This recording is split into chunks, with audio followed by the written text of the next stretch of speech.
नमस्कार, मैं हूं शरद द्विवेदी और हमारी खास पेशकश जो युवाओं से जुड़ी हुई है बोलो बोलो मुंह तो खोलो, इसमें आपका बहुत बहुत स्वागत है। और ये एक ऐसा कार्यक्रम है जो युवाओं की आवाज़ है, जो हमारी यंग पर्सनैलिटीज़ हैं, भारत के, मध्य प्रदेश के, छत्तीसगढ़ के युवा हैं।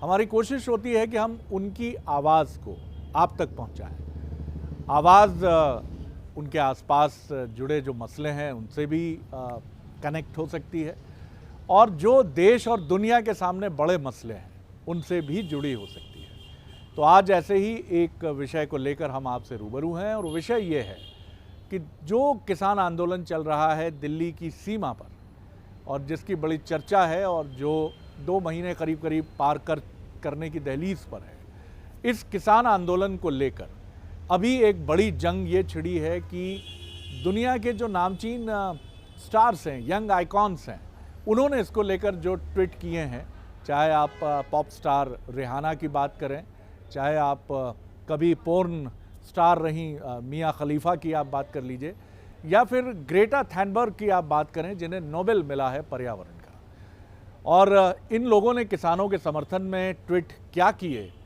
कि हमारे यहाँ विराट कोहली की बात करें या सचिन तेंदुलकर की बात करें, और सचिन तो बहुत एग्रेसिव रहे, उन्होंने कहा हमारे मामलों में दखल मत दीजिए, हम हमारी सॉवरेनिटी में, हमारी संप्रभुता में किसी किस्म की हस्तक्षेप की ज़रूरत नहीं है, हम ये मसले निपटा लेंगे। अमिताभ बच्चन साहब ने भी ट्वीट किया, थोड़ा ट्रोल भी किया लोगों ने उनको कि साहब आपका ओपिनियन समझ में नहीं आ रहा।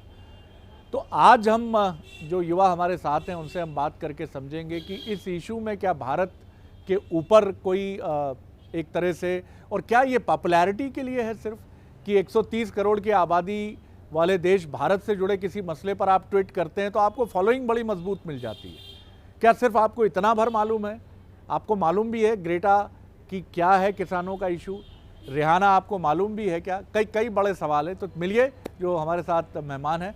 मनमीत है मेरे साथ, कवि हैं और एक सामाजिक दृष्टि रखने वाले युवा हैं। मेरा नाम मनमीत है। मैंने अपनी पढ़ाई जागरण लेक सिटी यूनिवर्सिटी से करी है, और मैं लिखना पसंद करता हूँ, और मैं ऐसे मुद्दों के बारे में लिखना चाहता हूँ जिनकी बात बहुत कम लोग करते हैं। बहुत बढ़िया। अमृतांशी की तरफ आता हूँ, जर्नलिज्म की स्टूडेंट हैं जयपुर से। जी सर, मेरा नाम अमृतांशी जोशी है। मैं बनस्थली विद्यापीठ से जर्नलिज्म एंड मास कम्युनिकेशन की पढ़ाई कर रही हूँ, और मुझे लोगों से बातें करना बहुत पसंद है, अवेयर रहना काफ़ी पसंद है, और लोगों की बातें सुनना काफ़ी पसंद है।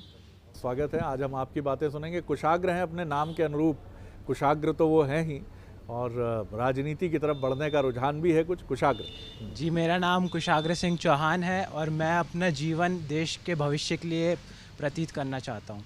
Very good. पारितोष पत्रकारिता के छात्र रहे हैं, इंटरनेशनल रिलेशंस में भी रुचि है।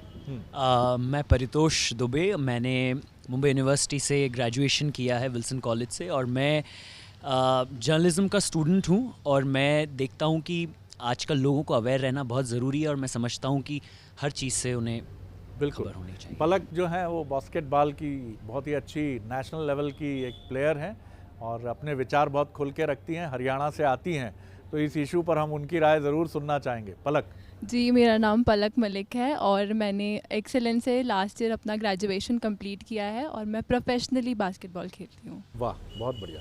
सबसे पहले मनमीत से ही शुरू करते हैं। मनमीत, आप किस तरह देखते हैं ये जो विषय आया है, और जिस तरह से इन सो कॉल्ड क्या, ये तो दे आर एक्चुअल सेलिब्रिटीज़, जिस तरह से उनकी राय सामने आई है, आप कितना मानते हैं क्या ये भारत की संप्रभुता में, भारत की एकता और अखंडता में एक दखलंदाजी है? जिस तरह से हमने आगाह भी किया है, भारत सरकार ने, विदेश मंत्रालय ने भी आगाह किया है कि अपनी हदों को पहचानिए गरिमा के साथ, डेमोक्रेटिक तरीके से। क्या लगता है आपको? सर, मेरा ये मानना है कि उनके एक ट्वीट से उन्होंने कोई कंट्रोवर्शियल चीज़ नहीं बोली है। उन्होंने सिर्फ कई लोगों ने ये बोला कि हम इसके बारे में बात क्यों नहीं कर रहे हैं, और शायद उन्होंने एक लोगों को जागरूक करने की कोशिश करी है। और अगर लोग इसको इस तरह से बोल रहे हैं कि अगर ये हमारे भारत की एकता को तोड़ दे, तो सर ऐसी कैसी एकता कि एक ट्वीट से टूट जाए? इतिहास गवाह है, हमारे भारत की एकता ऐसे नहीं टूट सकती। उनके एक ट्वीट से एकता टूट गई तो क्या हस्तक्षेप माना जा रहा है, इंटरवेंशन माना जा रहा है। मेरे ख्याल से सर एकता तोड़ने वाली बात नहीं है इसमें। हाँ, अगर अपने विचार उन्होंने रखे हैं तो ठीक है, वो अपने विचार रख सकते हैं, और उन्होंने मेरे ख्याल कोई नफ़रत फैलाने वाली बात नहीं करी है, किसी धर्म को नहीं बोला है, किसी को नहीं बोला है, वो सिर्फ एक विचार रखे हैं उन्होंने। और उस पर एकता तोड़ने वाली बात मेरे ख्याल से ये हमारे यहाँ के लोग उस मुद्दे को दूसरी तरफ ले जाने के लिए ये बोल रहे हैं। एकता ऐसे नहीं टूटेगी सर, भारत की इतने कमज़ोर थोड़ी है अभी। नहीं, यकीनी तौर पे एकता नहीं टूटेगी, आपकी इस बात से मैं इत्तेफाक करता हूँ। पलक, आप किस तरह देखती हैं इस पूरे मसले को, और क्या आप ये मानती हैं कि इन लोगों ने पॉपुलर होने के लिए, प्रसिद्ध होने के लिए बिना विषय को समझे एक विषय, क्योंकि यहाँ आप जब कोई ट्वीट करते हैं 130 करोड़ की आबादी के देश में, तो आपके लाखों फॉलोअर्स हो जाते हैं, आपको बड़ी जल्दी फॉलोइंग मिल जाती है, क्या ये भी एक कारण हो सकता है इसका? सर बिल्कुल, ये एक प्रोपोगेंडा हो सकता है उन लोगों का, लेकिन अभी इस पॉइंट पे कुछ भी नहीं कह सकते इसको लेकर, क्योंकि अभी जो ट्वीट हुए हैं एक के बाद एक लगातार लास्ट 24 आवर्स में मोर देन 6 लोगों ने ट्वीट कर दिया है। तो ये एक प्रोपोगेंडा भी हो सकता है, लेकिन अगर ऐसा प्रोपोगेंडा है और अगर हमारी यूनिटी से ब्रेक हो रही है तो हमें खुद पे वर्क करना चाहिए, हमें अपनी यूनिटी को स्ट्रेंथन करना चाहिए, क्योंकि ये बहुत ही ज़्यादा कंट्रोवर्शियल इशू हो गया है अब। बेसिकली उन लोगों को हम नहीं पता कि वो 3 फार्म बिल में क्या है। मुझे नहीं लगता कि उन्हें इतना डीपली पता होगा कि उन फार्म बिल में क्या है जिन्होंने ट्वीट करा है। चलिए, मैं अमृतांशी की तरफ आता हूँ। अमृतांशी, क्या आप इससे इत्तेफाक करती हैं कि ये लोग जिन्होंने जो इंटरनेशनल कम्युनिटी से आते हैं और वहाँ की सेलिब्रिटी हैं, इन लोगों ने सिर्फ इस बात को जाने समझे बिना भारत की छवि को कहीं ना कहीं एक डिस्टॉर्ट करने की भी एक कोशिश क्या हो सकती है ये? सर मतलब जो रिहाना ने ट्वीट किया है, मैंने इस पे मतलब रिहाना के काफ़ी और ट्वीट्स देखे, जैसे कि अभी म्यांमार में भी एक जो टॉपिक चल रहा है, जो तख्ता पलट वाली चीज़ सब जगह चल रही है, तो रिहाना ने काफ़ी चीज़ों को लेके इससे पहले भी ट्वीट किया है। और बेसिकली मैंने उनके ट्वीट्स को जब देखा, स्टडी किया, तो उनके ट्वीट्स जो रहते हैं वो किसी जैसे इन्होंने बताया ह्यूमन राइट्स को लेके होते हैं, जैसे कहीं घरेलू हिंसा हो रही है या फिर ह्यूमन्स को नुकसान पहुँचाया जा रहा है, इसको लेके हो रहा है। और जहाँ तक ये वाली बात है कि उनको ट्वीट्स के बारे में नहीं मालूम होगा, सर फार्म लॉज बहुत बड़े हैं, वहाँ पे जितने फार्मर्स प्रोटेस्ट कर रहे हैं उनमें से बहुत से लोगों को भी नहीं मालूम है कि इन फार्म लॉज में एक्चुअली है क्या, पर वो लोग फिर भी प्रोटेस्ट में उतरे हुए हैं। तो मेरा मानना यह है कि पेड अनपेड प्रोपेगेंडा का मुझे पता नहीं, पर ऑब्वियसली उन तक खबर पहुँची होगी। और भारत में किसी भी चीज़ का इशू बनाना वो एक बहुत बड़ी मतलब एक ऐसी चीज़ है जो लोग बिल्कुल उसकी डोर पकड़ते हैं, उसको फिर ऐसे खींचते हैं और फिर बिल्कुल ऐसे हवा में उड़ा देते हैं। आप इस तरफ इशारा कर रही हैं कि इस आंदोलन से जुड़े लोगों ने भी क्या उनसे समर्थन मांगा होगा या उनको उनके साथ कुछ कॉरेस्पॉन्डेंस किया होगा? सर फार्मर्स की इतनी ऊंची रीच मुझे नहीं लगता शायद हो पाएगी। अगर मतलब रहता है कि पंजाबी लोग हैं, मतलब हैं उनके बाहर मतलब रिलेशंस हैं, पर सर रिहाना को ट्वीट, जैसे कि अब सारे न्यूज़ चैनल्स में ये जोड़े आने लगता है कि रिहाना राहुल गांधी के रिश्तेदार हैं, कैनेडियन हैं, तो सर मुझे नहीं लगता कि फार्मर्स की इतनी कोई या फिर किसी पॉलिटिकल पार्टी की इतनी कोई रीच होगी कि वो लोग उनसे ट्वीट करवाएं। चलिए कुशाग्रा, आप क्या कहेंगे इस पूरे मामले में? जी, मैं इस बात से तो सहमत हूँ इनकी कि वहाँ पे जो आधे लोग बैठे हैं फार्मर्स प्रोटेस्ट में, उनको खुद को जानकारी नहीं है बिल्स क्या है, क्या है इसका वो है। हम भी यहाँ बैठे हैं, हमें भी जानकारी है कि वो 3 बिल क्या है, बट हमारा एजुकेशनल बैकग्राउंड इतना ज़्यादा नहीं है कि हम एनालाइज कर पाए कि ये प्रोग्रेसिव होगा कि क्या होगा। इसके लिए बड़े बड़े इकोनॉमिस्ट हैं, जो IMF की चीफ़ है, उनने इसके साथ रजामंदी जताई है। तो ऐसे कुछ लोग हैं, बड़े बड़े इकोनॉमिस्ट हैं, जिनने भी इनका विरोध किया है। तो ये जो फिर पूरा मूवमेंट है, ये फार्मर्स का मूवमेंट नहीं रह गया है, अब ये मूवमेंट बन गया है मिस इन्फॉर्मेशन का, lack of awareness, lack of information. यानी कि अब जो ये मूवमेंट है, जब जब lack of awareness, lack of information की बात आई है, तो इससे सिर्फ एक पक्ष को फ़ायदा हुआ है, वो है विपक्ष। अब बात आती है अपोजिशन की, तो अपोजिशन मैं एक सिर्फ पॉलिटिकल पार्टी तक वो नहीं रखना चाहूँगा सीमित। अपोजिशन होता है एक्सटर्नल फोर्सेस की, जो दूसरे देश होते हैं, दूसरी एक्सटर्नल फोर्सेस होती है जो किसी देश के डेमोक्रेटिक स्ट्रक्चर को इन्फिल्ट्रेट मतलब उसमें घुसपैठ करने की कोशिश करती हैं। तो हमें ये इस बात का प्रमाण है कि ये एक्सटर्नल फोर्सेस एग्जिस्ट करती हैं, ये असली में होती हैं। तो अब ये जो अगर ऐसी बात आती है कि एक्सटर्नल फोर्सेस हमारे डेमोक्रेटिक स्ट्रक्चर को वो कर रही हैं, हम सुलझा रहे थे बातों से, हिंसा से, कुछ भी हम अपना खुद देख रहे थे, बट अब ये अगर फोर्सेस हैं तो हम फिर सब साथ खड़े हैं, हम इन सब के खिलाफ है। प्रोपोगेंडा है तो फिर हमारी भी एकता बहुत तेज़ है भारतीयों की। एकता के सामने तो कहीं कोई संकट है नहीं, ये बिल्कुल ठीक बात है। सवाल ये है मैं परितोष की तरफ आऊँगा। सवाल यही है कि क्या इस तरह से किसी भी देश के मामले में जिसमें आप बहुत अच्छे तरीके से चीज़ों को देख और समझ रहे हैं, क्या? पहला सवाल तो ये, ना ग्रेटा थनबर्ग का इससे कोई जुड़ाव है और न ही हम बात करें तो रिहाना का या मियाँ खलीफा का इससे कोई रिश्ता है। सर, मैं अपने बंधुओं की बातों से मैं बहुत कई हद तक सहमत करता हूं और मैं ये कहता हूं कि ग्रेटा थनबर्ग के जो हमने एक लीक हुई थी, जो फाइल लीक हुई है, उसमें ये है कि एक प्रॉपर ऑर्गेनाइज वे से कि एम्बेसी को घेर लेंगे और ट्वीट करके इस चीज़ को आगे बढ़ाया जाए, तो वो एक एक्सटर्नल फोर्स तो वहाँ पे आ रहा है।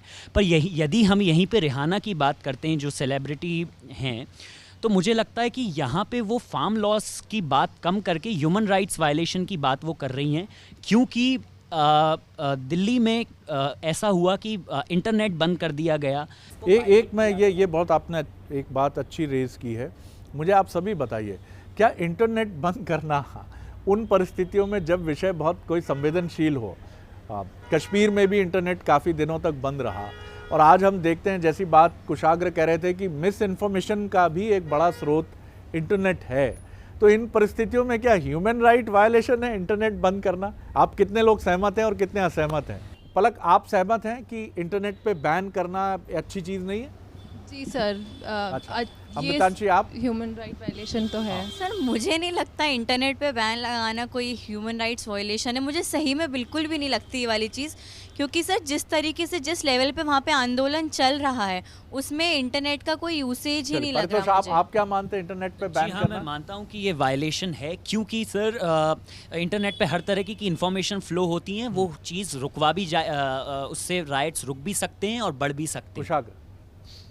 जी, मैं इसके बिल्कुल साथ हूँ कि इंटरनेट बैन अच्छा हुआ है, क्योंकि जैसी परिस्थिति की मांग है, जो हमें करना पड़ेगा साथ में हम वो करेंगे।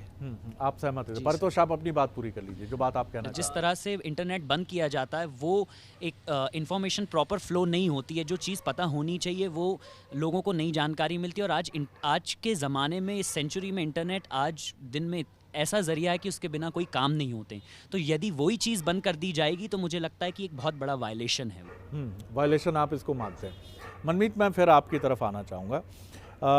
आप एक, ठीक है, हम ये मानते हैं कि world is becoming a global village, पूरी दुनिया आज एक परिवार की तरह हो गई है, लेकिन इस परिवार में एक दूसरे की मान मर्यादा और सम्मान रखना भी बहुत ज़रूरी है।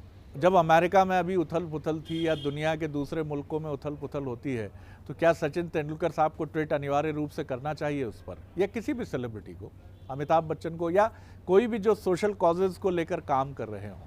और वहाँ से फिर अगर क्या रिएक्शन ये आती है कि सचिन साहब आपको क्या ज़रूरत है इस पर बोलने की, ये जो बाइडन और ट्रम्प साहब के बीच का मसला है, इनको निपटने दीजिए, आप क्यों बोल रहे हैं बीच में? एक चीज़ सर मैं थोड़ी सी इधर क्लियर कर देना चाहता हूँ कि उन्होंने कोई गवर्नमेंट को एम नहीं किया है, उन्होंने कोई गवर्नमेंट पे तीर नहीं चलाया, उन्होंने एक नॉर्मल इंसान पे जो वायलेशंस हो रहे हैं, जो हिंसा हो रही है, मेरे ख्याल से उसको सिर्फ एक उनने चिंता का विषय बताया है, और ये तो सर चला आ रहा है। हिंसा की हम बात कर रहे हैं, क्या आपको लग रहा है वहाँ हिंसा हो रही है? जबकि हमने देखा कि कुछ समय पहले उन्हीं का एक सेगमेंट, हालांकि ईश्वरीय कृपा रही कि वो अराजक हुआ, वो एनार्किस्ट हुआ, दिल्ली में थोड़ी देर के लिए तनाव, लाल किले की तरफ बढ़े वो। सर अपन बाहर के सेलिब्रिटीज़ की बात कर रहे हैं, तो हम इंडिया के सेलिब्रिटीज़ को अगर देखें तो 70 दिन से ये आंदोलन चल रहा है, और कोई छोटा आंदोलन नहीं है मेरे ख्याल। ये हर आदमी को पता है कि क्या आंदोलन, तो तब उनका ट्विटर कहाँ गया था सर? कुछ तो हम पोस्ट कर ही सकते थे तब भी। सही गलत मैं ये नहीं कह रहा कि आप साइड लो, बायस, पर अनबायस तो रहिए कम से कम। आप सही गलत तो करो, कम से कम इन्फॉर्मेशन तो बताओ। आप एकदम मूक बन के नहीं रह सकते कि यार मेरे को क्या है, ये पार्टी रूलिंग है, ये है, ऐसा मेरे ख्याल से बहुत गलत है करना। एक आदमी को अपना सही विचार रखना चाहिए।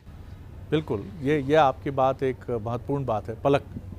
सर, बाहर की कंट्रीज़ में कुछ भी इशू होता है, जैसे कि अब कैपिटल का एग्जांपल ले लें या फिर अमेज़न फॉरेस्ट का ले लें, तो दूसरी कंट्रीज़ को भी अफेक्ट करता है। तो हम भी ट्वीट करते हैं जब बाहर कुछ होता है, तो यहाँ के सेलिब्रिटीज़ भी ट्वीट करते हैं। तो ये कोई बड़ी बात नहीं है अगर उन्होंने किया, और उनके करने के बाद अगर इंडियन सेलिब्रिटीज़ जाग रहे हैं तो ये चिंता का विषय है। पहले बोलना चाहिए था ना आपको इस चीज़ के ऊपर। एकता नहीं टूटेगी। भारत की 130 करोड़ की जनता है हमारे यहाँ, बिल्कुल नहीं टूटेगी। इतने बड़े बड़े आंदोलन होके निकल गए, आज तक हमारी एकता नहीं टूटी। पर सर मेरा ये मानना है कि जब कमला हैरिस वाइस प्रेसिडेंट बनी थी मतलब अमेरिका की, तो यहाँ के लोगों ने इतने ट्वीट्स किए कि वो भारतवंशी हैं, भारतवंशी ने वो बनी, एक उपराष्ट्रपति बनी, भारतवंशी ये भारतवंशी वो। आज मैंने न्यूज़ पढ़ी भारतवंशी को कोई से मतलब किसी चीज़ पे अपॉइंट किया गया, कुछ सचिव अपॉइंट किया गया। तो सर उसमें बहुत प्राउड फील हो रहा था लोगों को यहाँ पे कि एक भारतवंशी ने वहाँ पे नाम रोशन किया। पर भारत के लोगों के लिए, भारत में जो आंदोलन चल रहा है उन लोगों के लिए एक इंटरनेशनल पर्सनालिटी ने ट्वीट किया और यहाँ के लोगों ने उस पर सियासत शुरू कर दी। कमला हैरिस का ट्वीट नहीं है वो, उनकी नीस का ट्वीट था। लेकिन सर मैं ये कहना चाह रही हूँ कि कमला हैरिस जब बनी थी उपराष्ट्रपति, तो यहाँ के लोगों ने उनको बहुत कांग्रेट्स किया था और ये कहा था कि भारतवंशी ने नाम रोशन किया है।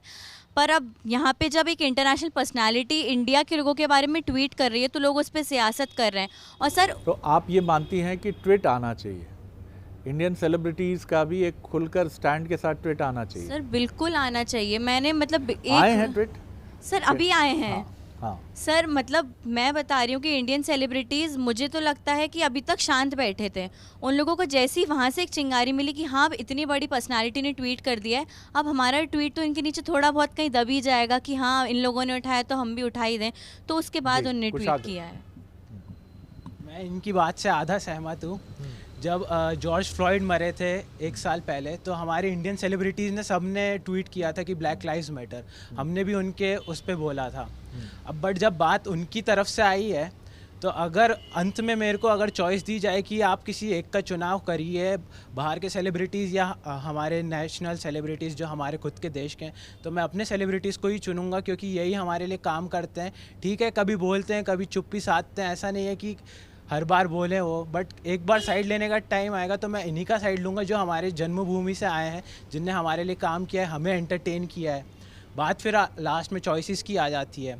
तो मैं तो भारत का नागरिक हूँ, तो मैं भारत के सेलिब्रिटीज़ के साथ ही खड़ा रहूँगा। बिल्कुल। पारितोष?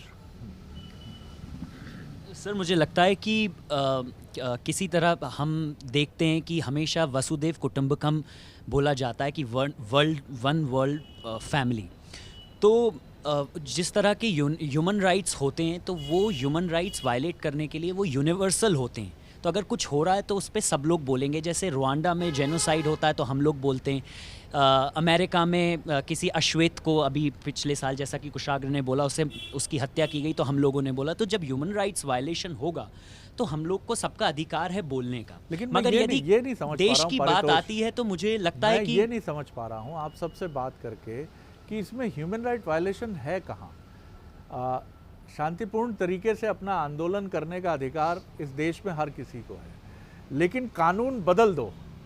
ये राइट अगर किसानों का है तो एक लोकतांत्रिक तरीके से निर्वाचित सरकार का भी है कि वो उन्हें कन्विंस करने की कोशिश करे, वो उन्हें बताने की कोशिश करे कि हम आपके भले के लिए हैं, हम ऐसा कुछ नहीं कर रहे हैं जो आपके खिलाफ जाएगा।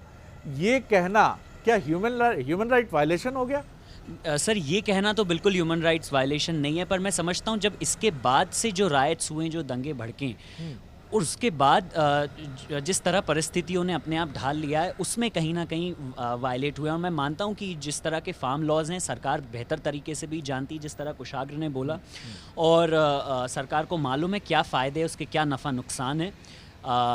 उस पर एक हेल्दी डिबेट क्यों नहीं होनी चाहिए?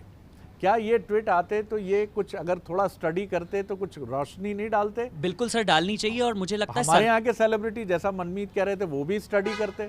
आप अमृतांशी कुछ कहना चाह रही? सर ह्यूमन राइट्स वायलेशन अगर किसानों को लेके हो रहा है तो फिर पुलिस वालों को भी क्या हुआ? पुलिस वालों को भी क्या कितनी दिल्ली के मार लोगों पड़ी? का ह्यूमन राइट वायलेशन नहीं था? पलक सहमत होंगी आप? उनका घर से निकलना भी मुश्किल हुआ है। पुलिस वालों को भी बहुत मार पड़ी है, पुलिस वालों को भी काफी चोटें आई हैं। उनका भी ह्यूमन राइट वायलेशन है। मनमीत आप सहमत होंगे? वो जिस तरह कूद कर उन्होंने जान बचाई, क्योंकि उनके ऊपर जिम्मेदारी ये थी कि कहीं इस आंदोलन पर ये एलिगेशन न लग जाए कि इसको क्रश करने की कोशिश हो रही है, इसीलिए उनके हाथ पैर टूटे, वो गिरे बार बार बचते हुए, अपने को बचाते हुए। बात पूरी कर लें अमृतांशी सर तो फिर मतलब ह्यूमन राइट्स वायलेशन सिर्फ किसानों के लिए नहीं है, वो हर ह्यूमन की राइट, मतलब अगर राइट्स की बात हो रही है तो हर ह्यूमन की राइट है। और सर अगर हम ह्यूमन राइट्स वायलेशन की, चलिए इंटरनेशनल लेवल पे हम लोग ह्यूमन राइट्स वायलेशन की बात कर रहे हैं, हम लोग अपने देश के कॉन्स्टिट्यूशन की तरफ आते हैं। लाल किले पे चढ़ के अपना झंडा फहराना ये भी तो एक राइट का वायलेशन टाइप का ही बोल सकते हैं हम लोग सर, क्योंकि ये सब चीज़ें भी कोई सही नहीं है, ये सब कहीं सही तरीके से नहीं लिखा हुआ है कि हम लोग चढ़ जाएं और हम लोग लाल किले तक पहुंच जाए, वहाँ जाके हम लोग प्रदर्शन करें। तो सर वो शांतिपूर्ण प्रदर्शन तो कहीं से नहीं रह गया था। और ह्यूमन राइट्स का वायलेशन ये है कि किसानों ने खुद से मतलब ये आंदोलन स्टार्ट किया है। हाँ, लेकिन गवर्नमेंट की एक गलती है कि उनको एक अच्छे से डिस्कशन करना चाहिए, टू साइड वे टॉक होना चाहिए, जो कि नहीं हो पा रहा है। तो ये चीज़ दिन पे दिन बढ़ती जा रही है और अब 70 दिन हो गए हैं। लगातार सरकार बात कर रही है, कृषि मंत्री निरंतर उनके डेलीगेशन से मिल रहे हैं, असहमति हो रही है उसमें सर। दोनों पक्ष सहमत नहीं हो पा रहे हैं। हाँ, किसानों तो एक डेमोक्रेटिक प्रक्रिया है सर। किसानों का कहना है कि हमें मंत्रियों से बात नहीं करनी है, हमें सीधे प्रधानमंत्री से बात करनी है। तो मुझे तो लगता है प्रधानमंत्री जी को व्यवस्था में ये संभव है। सर इसकी जो नींव है, जैसे इसे फार्मर प्रोटेस्ट नाम दिया गया था, तो फार्मर्स एक बहुत जनरलाइज टर्म है।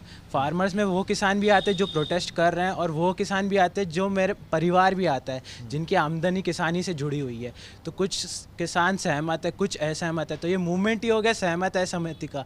इसको नाम दिया गया फार्मर प्रोटेस्ट। इसमें एक एक्सटर्नल फोर्स है जो कहीं ना कहीं इसमें अपना फ़ायदा उठाना चाह रही है। ये आपका एलिगेशन है कि कहीं कुछ एक्सटर्नल चीज़ें इसमें हैं जो अभी दिख नहीं रही। जी, बट ये सर बाद में समझ आएंगी जब चीज़ें थम जाएंगी थोड़ी। इसमें से किसी का तो फ़ायदा होगा सर। फ़ायदा सर सरकार का तो अब कोई फ़ायदा बचा ही नहीं है। उनने बिल लाने थे वो ले आए, उनका अब कुछ फ़ायदा नहीं। तो फ़ायदा किसी का हो सकता है, तो हो सकता है विपक्ष का, अपोजिशन का। अब वही से अलाइव रख रही है, क्या कर रही है हमें इसकी जानकारी नहीं है, हम तो यहाँ बैठे हुए हैं। बट है एक एक्सटर्नल फोर्स जो इसको ज़िंदा रख रही है। बार बार सरकार किसानों के दरवाजे भी जा रही है, जो एक लोकतांत्रिक व्यवस्था में होना चाहिए, लेकिन सहमति नहीं बन पा रही है। लेकिन ये पक्ष, क्योंकि हम देखते हैं कई बार कि हमारी सहानुभूति निश्चित तौर पर उस पक्ष के साथ होती है जो सड़क पर होता है, ये एक बहुत स्वाभाविक बात है। इसीलिए हर आंदोलन के साथ आवाज़ें जुड़ती चली जाती हैं। लेकिन हमें ये भी देखना होगा कि किसानों का इस तरह सड़क पर आना, और उसमें बड़ी संख्या में बुज़ुर्गों का आना, और भारत में जिस समय ठंड चरम पर होती है उस समय आना, और आप खुले आसमान के नीचे होते हैं, तो कैजुअलिटी होने की आशंका बिल्कुल रहेगी। निश्चित तौर पर ऐसे लोगों को आंदोलन से, क्योंकि हमने ये भी सुना कि वहाँ महिलाओं को काफ़ी समस्याएं हो रही हैं क्योंकि उचित टॉयलेट्स और तमाम व्यवस्थाएं नहीं हैं, लेकिन इसके लिए रास्ता क्या निकले बातचीत के अलावा, ये एक बड़ा सवाल है। परितोष सर, मैं जैसा कि आपने बोला, मैं समझता हूँ कि आप जैसे हम कोई एग्जांपल ले लेते हैं कि हमारे घर के आसपास ही 10 लोकल शॉप्स होती हैं। चूँकि अब डी मार्ट हमारे आसपास खुल गया है, डी मार्ट जैसे भारतीय वॉलमार्ट के वेंचर है, तो हम वहाँ जाके सामान ले लेते हैं। इससे लोकल शॉप्स को नुकसान होता है। तो ये बात जो है, मुझे लगता है फार्मर्स समझ रहे हैं कि जो बिल्स हैं इससे उन्हें कहीं ना कहीं नुकसान होगा। तो इस वजह से ही प्रोटेस्ट इतने हो रहे हैं और किसी सहमति पे वो आ नहीं पा रहे हैं। चलिए मैं मुद्दे पर आता हूँ, आखिरी कमेंट्स लूँगा। पलक की तरफ हम बढ़ें। पलक, आप मानती हैं कि ऐसे ट्वीट आएंगे और ये ट्वीट भारत की इंटेग्रिटी के सामने बिल्कुल ठीक बात है। मैं आप लोगों की सबकी बात से सहमत हूँ कि भारत की इंटेग्रिटी, इसकी कहीं उसको कोई नुकसान नहीं होगा। सवाल सिर्फ ये है कि क्या आप आग में घी डाल रहे हो, लेकिन आप मानती हैं कि ये आग में घी डालने जैसी बात नहीं है, भड़काने की कोशिश नहीं है। कितने आप तीनों मानते हैं भड़काने की कोशिश है, या आप भी असहमत है? ये दो तो मानते हैं कि ये आएंगे ट्वीट। कुशागर आप? सर अब मेरा ओपिनियन अनबायस्ड होता, बट जो ग्रेटा जी का ट्वीट रिवील हुआ है, जो लीक हुआ है, जो उन्होंने डिलीट कर दिया, तो मुझे मामला भी उनके खिलाफ दिल्ली में दर्ज हुआ है। जी सर, तो मेरे को तो लगता है कि अब एक्सटर्नल फोर्स है। मैं तो आप भी मानते हैं कि ये भड़काने, प्रोवोकेटिव हैं? बिल्कुल ग्रेटा थनबर्ग का मैं कुशागर की बातों से बिल्कुल सहमत हूँ कि ये जो है प्रोपोगेंडा है। मगर रिहाना की वो शुरू से करती आ रही हैं इस चीज़ को, वो प्रमोट करती हैं वायलेशंस को, उसके लिए मैं असहमत। सर मुझे नहीं लगता ये मतलब गलत है, क्योंकि अगर कोई इंटरनेशनल पर्सनालिटी फोकस कर रही है इंडिया के टॉपिक पे, तो हमारे लिए तो ये बहुत ही अच्छी चीज़ है। मतलब उठा रहे हैं वो मुद्दा, उनके नज़र में तो आया, कम से कम हमें इस चीज़ पे भी थोड़ा खुश होना चाहिए। पलक? सर मुझे नहीं लगता कि ये प्रोपोगेंडा है, और अगर प्रोपोगेंडा है भी तो हम उस चीज़ से अगर अफेक्ट हो रहे हैं तो ये वही वाली बात होगी ना सर, कि हम ये वो आग में घी डाल रहे हैं और हम अफेक्ट हो रहे हैं।